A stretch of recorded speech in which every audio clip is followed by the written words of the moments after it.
প্রিয় শিক্ষার্থীবৃন্দ, আশা করি তোমরা সবাই ভালো আছো। তো আমি মোহাম্মদ কামরুজ্জামান, সহকারী শিক্ষক পদার্থবিজ্ঞান, বনানী বিজ্ঞান একাডেমি স্কুল অ্যান্ড কলেজ। আমি আবারও তোমাদের মাঝখানে হাজির হয়েছি আরেকটি ক্লাস নিয়ে, দশম শ্রেণীর পদার্থবিজ্ঞান। আমি আজকে আলোচনা করব দশম শ্রেণীর পদার্থবিজ্ঞান বিষয়ের অষ্টম অধ্যায়ের উপর। অধ্যায় 8 অধ্যায় 8 হলো আলোর প্রতিফলন। অধ্যায় 8 হলো আলোর প্রতিফলন। আমি এর পূর্বে আরেকটি ক্লাস নিয়েছি আলোর প্রতিফলনের উপর। আজকের ক্লাসটা হলো আমার দ্বিতীয় ক্লাস আলোর প্রতিফলনের উপর, দশম শ্রেণীর আলোর প্রতিফলনের উপর দ্বিতীয় ক্লাস। এটিকে আমি পার্ট 2 দিয়ে প্রকাশ করলাম। আজকের ক্লাস শেষে, আজকের আলোচনা শেষে তোমরা কি শিখবে, শিখন ফলটা কি, ফোকাস দূরত্ব ও বক্রতার ব্যাসার্ধের মধ্যে সম্পর্ক কি, এটা আমরা শিখব। ফোকাস দূরত্ব এবং বক্রতার ব্যাসার্ধের মধ্যে সম্পর্ক। লক্ষ্যবস্তুর বিভিন্ন অবস্থানের জন্য প্রতিবিম্বের অবস্থান, প্রকৃতি এবং আকৃতি কীরকম হবে, আমি আজকে এটা আলোচনা করব। তোমরা আজকে ক্লাস শেষে এই দুটা টপিকস শিখতে পারবে। প্রতিবিম্বের বিভিন্ন অবস্থানের জন্য, লক্ষ্যবস্তুর বিভিন্ন অবস্থানের জন্য প্রতিবিম্বের অবস্থান, প্রকৃতি, আকৃতি। এখানে আবার অনেক ব্যাখ্যা আছে, উত্তল দর্পণ এবং অবতল দর্পণ। তবে আজকে আমি উত্তল দর্পণ আলোচনা করব, অবতল দর্পণটা হয়তো পরবর্তী ক্লাসে আলোচনা করব। তো চলো আমরা দেরি না করে ক্লাস শুরু করি। ফোকাস দূরত্ব এবং বক্রতার ব্যাসার্ধের মধ্যে সম্পর্ক। আমরা পিছনের কোনো একটা অধ্যায়ে পড়েছি, ফোকাস দূরত্বকে এফ দিয়ে প্রকাশ করা হয় আর বক্রতার ব্যাসার্ধকে আর দিয়ে প্রকাশ করা হয়। তাহলে ফোকাস দূরত্ব এফ হলো বক্রতার ব্যাসার্ধের অর্ধেক। আমরা এটা এখন প্রমাণ করব যে ফোকাস দূরত্ব এফ হলো বক্রতার ব্যাসার্ধের অর্ধেক, অথবা বক্রতার ব্যাসার্ধ আর হলো ফোকাস দূরত্বের দ্বিগুণ। এই জিনিসটা আজকে আমরা প্রমাণ করব। যেমন পিছনে কোনো একটা ক্লাসে এরকম আলোচনা করেছিলাম, আগে একটু পিছনের ক্লাসটা ফোকাস দূরত্ব কী জিনিস, বক্রতার ব্যাসার্ধ কী জিনিস, এটা একটু আলোচনা করে নেই। পিছনের ক্লাসটা ধরো আমি এখানে একটা উত্তল বলো বা অবতল বলো, আমি একটা অবতল দর্পণ নিলাম। এই অবতল দর্পণটা হলো এম প্রাইম। এখানে সিটা হলো বক্রতার কেন্দ্র, এফটা হলো প্রধান ফোকাস, আর পি হলো মেরু, তাই না? পি হলো মেরু। ফোকাস থেকে মেরু পর্যন্ত দূরত্ব, এটাকে এফ দিয়ে প্রকাশ করা হয়, এটা হলো ফোকাস দূরত্ব, তাই না? আবার বক্রতার কেন্দ্র থেকে ফোকাস পর্যন্ত দূরত্বকে বক্রতার ব্যাসার্ধ বলা হয়। বক্রতার কেন্দ্র থেকে মেরু পর্যন্ত দূরত্বকে বক্রতার ব্যাসার্ধ বলা হয়। এই বক্রতার ব্যাসার্ধকে আর দিয়ে প্রকাশ করা হয়, ছোটো হাতের আর। এবং ফোকাস দূরত্ব এফ হলো ফোকাস বিন্দু এফ এবং মেরু, এই দুটার মধ্যবর্তী দূরত্ব। তার মানে এখানে ফোকাস বিন্দু এফ, মেরু হলো পি, এই দূরত্ব হলো এফ ছোটো হাতের এফ, আর সিপি এটা হলো আর, বক্রতার ব্যাসার্ধ। এই দুটার মধ্যে সম্পর্ক F equal to R by 2, অথবা আর গ্রহণ করলে আর ইকুয়ালস টু এফ, এটা আমরা আলোচনা করব। চলো আমরা একটা চিত্র অঙ্কন করে নেই উত্তল দর্পণের ক্ষেত্রে অথবা অবতল দর্পণ। ধরো আমি একটা উত্তল দর্পণ অঙ্কন করলাম, একটা উত্তল দর্পণ, এখানে বক্রতা কেন্দ্র সি, প্রধান ফোকাস এফ। এখন দেখো পি হলো মেরু, দুটা আলোক রশ্মি আমি এঁকে নেই।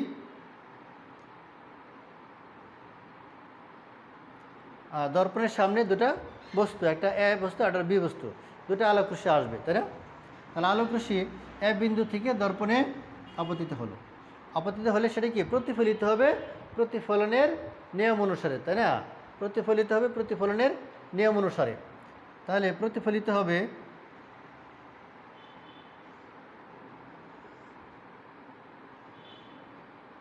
কীভাবে? প্রতিফলিত হবে, প্রতিফলিত হচ্ছে, দেখো প্রতিফলিত হচ্ছে।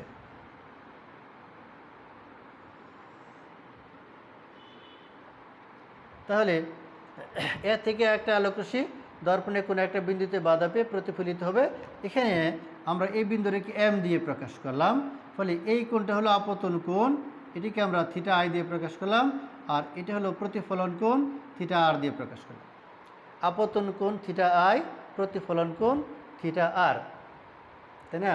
আপতন কোণ থিটা আই, তার এ এম এটার নাম দাও প্রতিফলিত রশ্মি। এটা যদি অবিলম্ব হয় তাহলে আপতন কোণ থিটা আই, প্রতিফলন কোণ হলো থিটা আর। এখন প্রতিফলিত রশ্মি আরেকটা বিন্দু দেখো, বি থেকে আরেকটা আলোক রশ্মি দর্পণে আপতিত হলো, এই যে আপতিত হলো সেটা আবার প্রতিফলিত হবে এই পথেই, কারণ আমরা জানি মেরু বরাবর আসলে মেরু বরাবরই প্রতিফলিত হয়। প্রধান অক্ষ বরাবর বক্রতার কেন্দ্র বরাবর আসছে, আবার এই বরাবরই প্রতিফলিত হবে। তাহলে এই প্রতিফলিত রশ্মিগুলা দেখো একটা ফিরে গেল, আর একটা এখন প্রতিফলিতগুলি রশ্মিগুলি আমরা বর্ধিত করলাম, ফলে দেখা গেল তারা এখানে একটা বিন্দুতে মিলিত হলো, এফ বিন্দুতে, তাই না? আচ্ছা, প্রতিফলিত রশ্মি এরা কখনো মিলিত হবে না, পিছন দিকে বর্ধিত করলাম। আরেকটা দেখো, আমরা পড়ছিলাম কি, গৌণ অক্ষ মেরুবিন্দু ব্যতীত দর্পণের অন্য যে কোনো একটা বিন্দু এবং বক্রতা কেন্দ্রের সংযোগের সরলরেখাকে গৌণ অক্ষ বলে। এটা সবসময় যে প্রধান অক্ষ গৌণ অক্ষ সবসময় দর্পণের উপর লম্ব হয়, তাহলে এটা হলো লম্ব, সি এম এই রেখাটা হলো লম্ব। ফলে এখানে এই কোণটা হলো আপতন কোণ। আমি এটার নাম দাও, এটার নাম দাও এই এ1 দাও, আর এটা প্রতিফলিত রশ্মি, এটাকে আমরা এ2 দিয়ে প্রকাশ করলাম। তার মানে এখানে আপতন কোণ এ1, এটা হলো থিটা আই, আর প্রতিফলন কোণ সেটা হলো এ1 এম, এ2 সেটা হলো প্রতিফলন কোণ, এটা হলো থিটা আর। এখন দেখো একটা হলো সি এম1 এ একই রেখা, আর এ2 এম এফ একই রেখা, ফলে এই দুটো হলো কি পরস্পর সাতকারী রশ্মি। ফলে এই দুটা কোণ, একটা হলো সেই এ এম, দেখো এ1 এম এ2, আর একটা হলো এই সি এম এফ, এই দুটা কোণ সমান, এই কোণ আর এই কোণ হলো সমান, কারণ এটা হলো বিপ্রতীপ কোণ, এটা হলো বিপ্রতীপ। ফলে এই কোণটাকে আমরা থিটা আর দিয়ে প্রকাশ করতে পারি। আবার দেখো এখানে দেখো এই এম রেখা আর এই সিপিবি, এই সিপি আমরা বলতে পারি সিবি রেখা সমান্তরাল, তাই না? এই এম রেখা আর এই সিবি রেখা সমান্তরাল, আর এটা হলো তাদের ছেদক। কোনটা? ওই সি এম এ, এই রশ্মিটা হলো ছেদক, সি এম এ এই রশ্মিটা হলো ছেদক। তাহলে আমরা জানি দুটি সমান্তরাল সরলরেখাকে অপর একটি সরলরেখা ছেদ করলে ছেদকের একই পাশে যে কোণ উৎপন্ন হয় এদেরকে অনুরূপ কোণ বলা হয়। ছেদকের একই পাশে যে কোণ উৎপন্ন হয় এই কোণগুলোকে বলা হয় অনুরূপ কোণ। এই ক্ষেত্রে এই কোণ আর এই কোণ, এই দুইটা কোণ সমান, এটা হলো থিটা আই, তাই না? তাহলে এটা হলো থিটা আই। তাহলে এখানে এম রশ্মি, এই এম রেখা আর সিবি রেখা সমান্তরাল, আর এখানে এই ছেদক কোণটা, ছেদক হলো সি এ1, সি থেকে এ1, এই রশ্মিটা হলো ছেদক, তাই না? এই রশ্মিটা হলো ছেদক, যেহেতু ছেদক বলে ছেদকের একই পাশের দুটা কোণ, ছেদকের একই পাশের দুটা কোণ, এই দুটা কোণ হলো অনুরূপ কোণ। এখন দেখো তাহলে এখন ত্রিভুজ সি এম এফ, এর মধ্যে দেখো ত্রিভুজ সি এম এফ এ, এখান থেকে দেখা যায় কি, দেখা যায় এই যেহেতু এই কোণটা কোণ সি এম এফ, আর কোণ হলো এই এম সি এফ, তাই না? কোণ সি এম এফ আর কোণ এম সি এফ, এই দুটো কোণ সমান, তাই না? তার মানে এটা কি, সিএমএফটা হলো থিটা আর, আর এটা হলো থিটা আই, তাই না? তো আমরা জানি আপতন কোণ আর প্রতিফলন কোণ সবসময় সমান হয়। প্রতিফলনের সূত্র থেকে আমরা পিছনে কোনো একটা গত ক্লাসে আমরা আলোচনা করেছি। তাহলে এটা এই একটা ত্রিভুজের দুইটা কোণ সমান, একটা ত্রিভুজের দুইটা কোণ যদি সমান হয় তাহলে ওই দুইটা কোণের বিপরীত বাহু দুটাও সমান হবে। ফলে এখানে এই বাহুটা সিএম এফএম আর হলো সিএফ, এই দুটা বাহু সমান। সুতরাং বলতে পারি এই সিএফ এই বাহুটা আর হলো এই এমএফ এই দুটা বাহু সমান, এমএফ এই দুটা বাহু সমান। কারণ একটা ত্রিভুজের দুইটা কোণ সমান হলে ওই কোণের ওই দুইটা কোণের বিপরীত বাহু দুটাও সমান হয়, এটা আমরা জানি। একটা ত্রিভুজের ধরে একটা ত্রিভুজ এবিসি, এই একটা ত্রিভুজের যদি এই বি কোণ আর সি কোণ সমান হয়, তাহলে বি কোণের বিপরীত বাহু এসি আর সি কোণের বিপরীত বাহু এবি, তাই না? এই একটা ত্রিভুজের দুইটা কোণ, একটা কোণ বি আর একটা সি যদি সমান হয়, তাহলে বি কোণের বিপরীত বাহু এসি আর সি কোণের বিপরীত বাহু এবি, এই দুটা বাহু ও বিপরীত ওই দুটা কোণের বিপরীত বাহু দুটাও সমান হবে, এটা আমরা জানি। ফলে এখান থেকে আমরা দেখালাম এই সিএফ আর এমএফ এই দুটা বাহু অবশ্যই সমান, তাই না? এখন দেখো, এই দর্পণটার এম বিন্দুটা যদি পি বিন্দুর খুব কাছাকাছি হয়, এম বিন্দুটা যদি পি বিন্দুর খুব কাছাকাছি হয়, তাহলে সেই ক্ষেত্রে এই এফ এম আর পিএফ অবশ্যই সমান হবে, তাই না?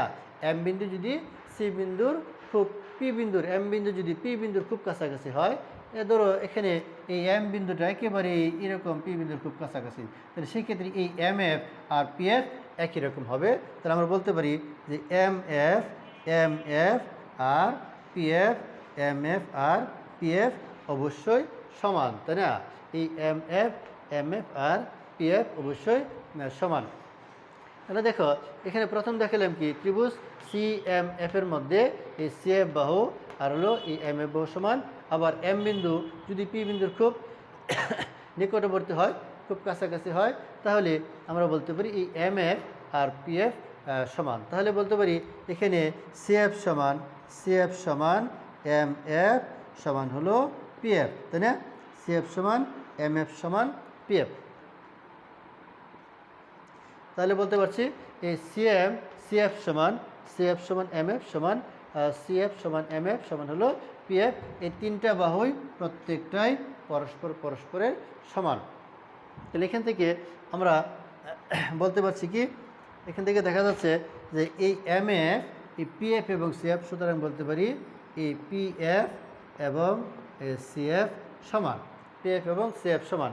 আবার আমরা জানি কত, এই পি এফটা কি, এই পি এফটা হলো ফোকাস দূরত্ব এফ, এফ, আর এই সিপিটা হলো ফোকাস দূরত্ব আর, তাই না? বক্রতার সিপিটা হলো বক্রতার ব্যাসার্ধ, পি এটা হলো আর। তাহলে এখানে আমরা সিপি বলতে পারি সিপিকে বলতে পারি সিএফ প্লাস পিএফ, সিপিকে বলতে পারছি সিএফ প্লাস পিএফ, সিপিটা হলো সিএফ প্লাস পিএফ, তাই না? তাহলে সিপি কত, সিপি হলো আর, তাহলে বক্রতার ব্যাসার্ধ সিপিটা হলো আর এখানে। তাহলে সিপির পরিবর্তে আমরা আর বসাবো, আর সিএফটাকে লিখবো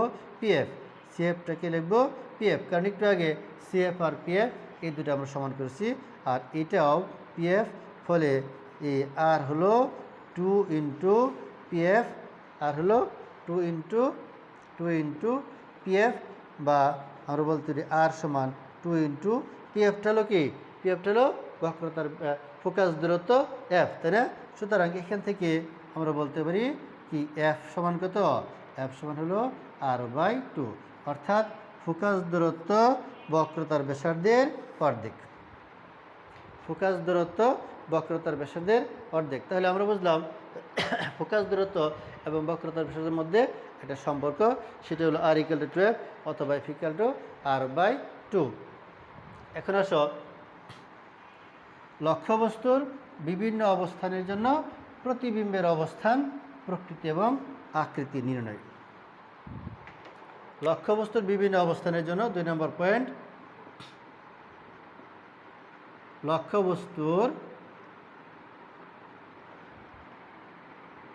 লক্ষ্যবস্তুর বিভিন্ন অবস্থানের জন্য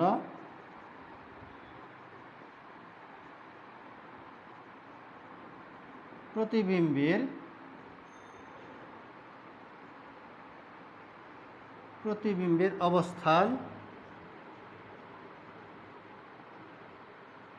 প্রকৃতি ও আকৃতি।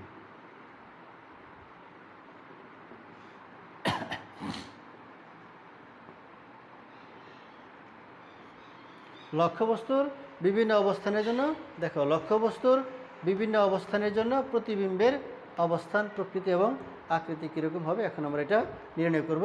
তো উত্তল দর্পণের ক্ষেত্রে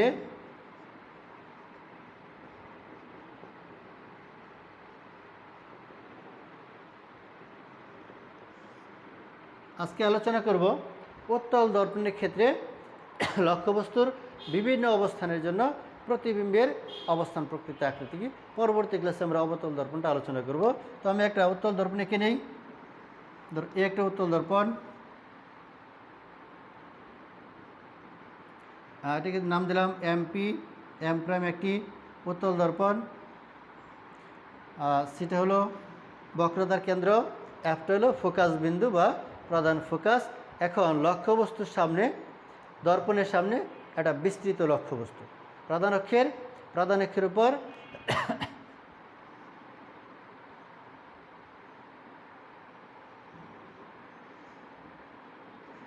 আমরা ধরে নিই ও একটা বিস্তৃত লক্ষ্যবস্তু।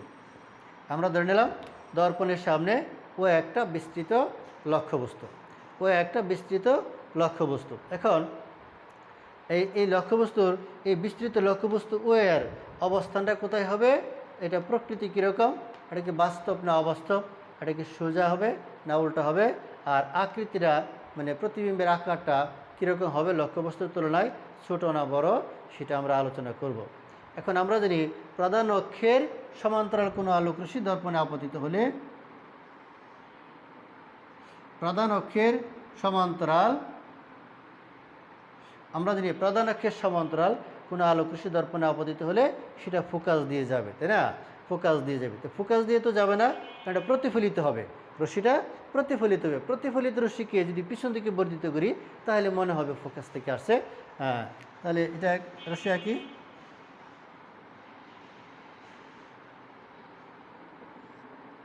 তাহলে আমরা জানি প্রধান অক্ষের সমান্তরাল, প্রধান অক্ষ হলো এখান থেকে সিপি রেখাটা হল প্রধান অক্ষের সমান্তরাল কোনো আলোকরশ্মি এ বিন্দু থেকে বিস্তৃত লক্ষ্যবস্তু ও এর শীর্ষবিন্দু এ থেকে সমান্তরালভাবে একটা আলোকরশ্মি দর্পণে আপতিত হলে সেটা প্রতিফলিত হবে কোন দিকে, ওই একই দিকে প্রতিফলিত হবে। এখন এই প্রতিফলিত রশ্মিটা পিছন দিকে বর্ধিত করলে মনে হবে সেটা ফোকাস থেকে বা ফোকাস বরাবর আসতেছে, কারণ আমরা জানি প্রধান অক্ষের সমান্তরালভাবে কোনো আলোকরশ্মি দর্পণে আপতিত হলে সেটা ফোকাস দিয়ে যায়, কিন্তু এখানে ফোকাস দিয়ে যাবে না, এটা ফোকাস থেকে আসছে বলে মনে হবে। আচ্ছা, আরেকটা আলোকরশ্মি বক্রতার কেন্দ্র বরাবর আসলে কেন্দ্র বরাবরই প্রতিফলিত হবে।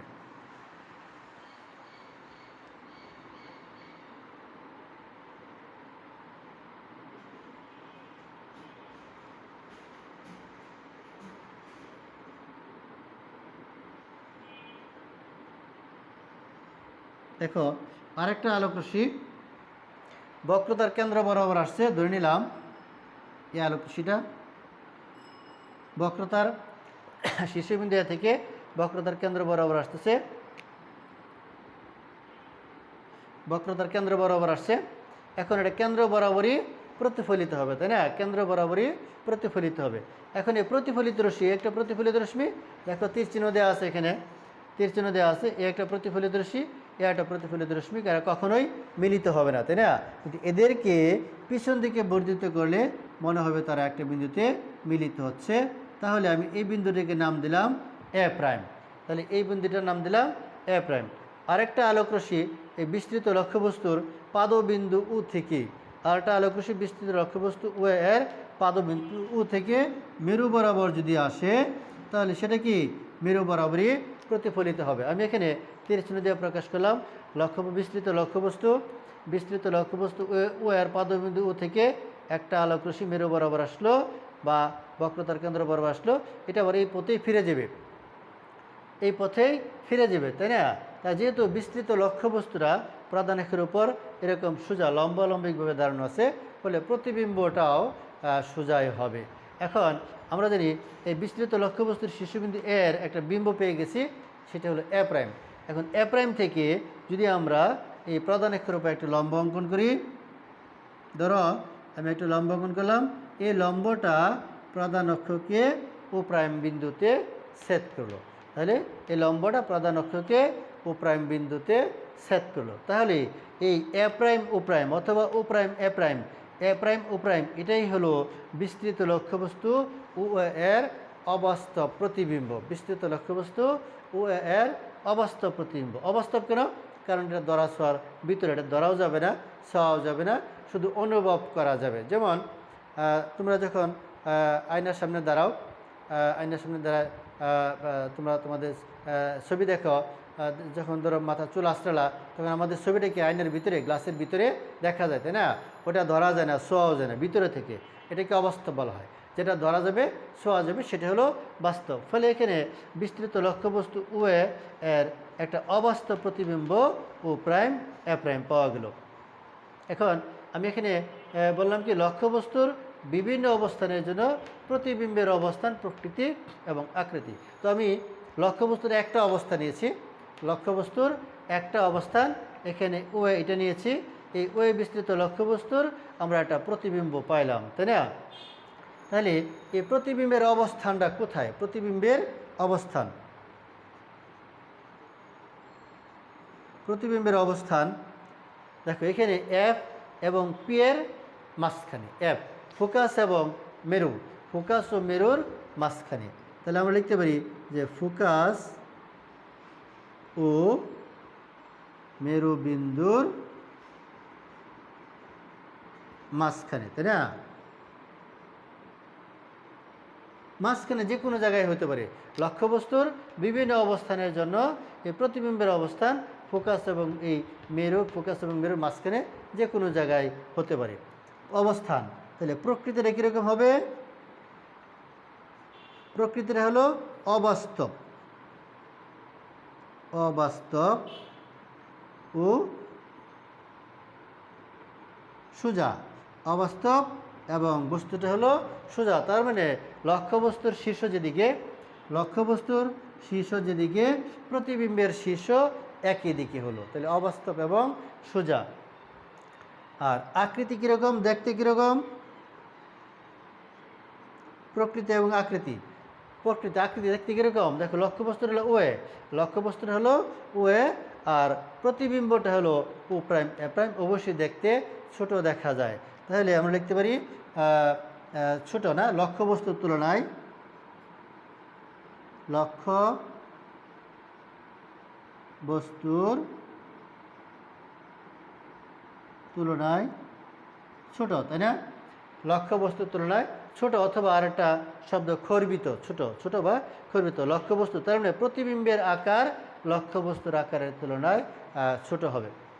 তাহলে আমরা দেখলাম লক্ষ্যবস্তুর একটা অবস্থানের জন্য, উত্তল দর্পণের ক্ষেত্রে লক্ষ্যবস্তুর একটা অবস্থানের জন্য প্রতিবিম্বের অবস্থান কোথায়? ফোকাস এবং মেরুর, ফোকাস এবং মেরুর মাঝখানে যে কোনো জায়গায় হতে পারে। আবার প্রকৃতিটা হলো অবাস্তব, এটা ধরাও যাবে না, ছোঁয়া যাবে না, শুধু অনুভব করা যায়। অবাস্তব, অবাস্তব ও সোজা, লক্ষ্যবস্তুর তুলনায় ছোট। এখন আমরা যদি এটাকে এক নম্বর অবস্থান মনে করি, তাহলে এক নম্বর অবস্থানের জন্য এটা এক নম্বর অবস্থানের প্রতিবিম্ব। এখন আমরা এই বস্তুটাকে যদি, লক্ষ্যবস্তুটাকে যদি আমরা আরও দর্পণের কাছাকাছি নিয়ে আসি, দর্পণের কাছাকাছি, অথবা দূরে নিই, ধরো আমি এখানে কাছাকাছি নিয়ে আসলাম এই লক্ষ্যবস্তুর অবস্থানটা, এটা হলো 2 নম্বর অবস্থান, লক্ষ্যবস্তুর 2 নম্বর অবস্থান। তাহলে 2 নম্বর অবস্থানের জন্য কীরকম প্রতিবিম্ব পাওয়া যাবে?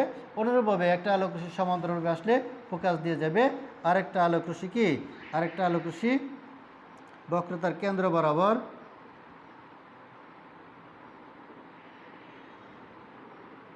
কেন্দ্র বরাবর আসলে কেন্দ্র বরাবরই প্রতিফলিত হবে। ফলে এই প্রতিফলিত রশ্মি দুটা একটা বিন্দুতে মিলিত হলো। এটা 2 নম্বর অবস্থানের জন্য আমরা ধরে নিলাম এটা A2 prime, A double prime. আর লম্ব অঙ্কন করলে কী পাওয়া যাবে? যে পাদবিন্দুটা পাওয়া যাবে প্রধান অক্ষের ওপর, এটাকে আমরা ও ডাবল প্রাইম দিয়ে প্রকাশ করলাম। তাহলে এখানে দেখো লক্ষ্যবস্তুর 2 নম্বর অবস্থানের জন্য প্রতিবিম্বের 2 নম্বর অবস্থান কোথায় হলো? এই ফোকাস এবং মেরুর মাঝখানে যে কোনো জায়গায় পাওয়া গেল। তাহলে এই ক্ষেত্রেও দেখা গেল প্রতিবিম্বটা কি ফোকাস এবং মেরুর মাঝখানে, প্রকৃতির হলো অবাস্তব এবং সোজা, আর আকৃতিটা অবশ্যই লক্ষ্যবস্তুর তুলনায় ছোট। ফলে আমরা বলতে পারি উত্তল দর্পণের ক্ষেত্রে লক্ষ্যবস্তুর যে কোনো অবস্থানের জন্য, লক্ষ্যবস্তুর যে কোনো অবস্থানের জন্য প্রতিবিম্ব সবসময় অবস্থাপ হবে, প্রতিবিম্ব অবস্থা এবং সোজা হবে, প্রতিবিম্বের অবস্থান ফোকাস এবং মেরুর মাঝখানে হবে, এবং লক্ষ্য প্রতিবিম্বের আকারটা হবে লক্ষ্যবস্তুর তুলনায় ছোট। তাহলে উত্তল দর্পণের ক্ষেত্রে আজকে আমরা দেখলাম যে লক্ষ্যবস্তুর বিভিন্ন অবস্থানের জন্য প্রতিবিম্বের অবস্থান, প্রকৃতি এবং আকৃতি। তোমরা এই বস্তুটাকে আর একটু দূরে নাও, আরও দূরে নাও, দূরে নিয়ে ফিগারটা একটু সুন্দর করে আঁকো, আস্তে হাত দিয়ে স্কেল ধরে ধরে আঁকো। তাহলে দেখবা যে প্রতিবিম্বের অবস্থানটা সবসময় প্রতিবিম্বটা অবস্থান এবং সোজা হচ্ছে, অবস্থান ফোকাস এবং মেরুর মাঝখানে হচ্ছে, এবং এর আকারটা লক্ষ্যবস্তুর তুলনায় ছোটো হচ্ছে। তো প্রিয় শিক্ষার্থীবৃন্দ, তো আমি আজকে এখানে এই ক্লাস শেষ করব। তোমরা এই ক্লাসগুলি ফলো করবে। আমি ধারাবাহিকভাবে আলোর প্রতিফলনের এই অধ্যায়টা পুরোপুরি শেষ করব। পরবর্তী ক্লাসগুলি তোমরা দেখবে। আশা করি আজকে তোমরা সবাই আমার এই ক্লাসটা বুঝতে পেরেছো। আজকের ক্লাসটা হলো দ্বিতীয় ক্লাস আলোর প্রতিফলনের উপর। আগে আরেকটা ক্লাস নিয়েছি, পরবর্তীতে আরও যে কটা ক্লাস লাগে আমি আস্তে আস্তে আলোর প্রতিফলন পুরো অধ্যায়টাই শেষ করব। ধারাবাহিকভাবে পুরো অধ্যায়টি শেষ করব। তোমরা সবাই ভালো থেকো। আজকে আমি এখানে ক্লাস শেষ করছি।